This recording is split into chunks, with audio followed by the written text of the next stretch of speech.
Meaning of deli. Deli.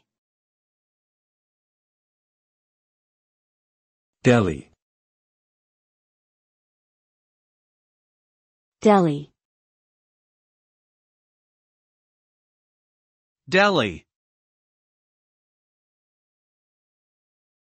Deli is a term that typically refers to a food establishment that specializes in selling prepared foods, such as sandwiches, salads, and other items that are often found in a delicatessen.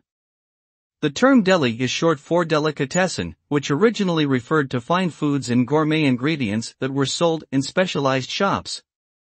Today, delis can be found in many different locations, from small corner stores to large supermarkets, and they continue to be popular for their convenience and the high quality of the food that they offer.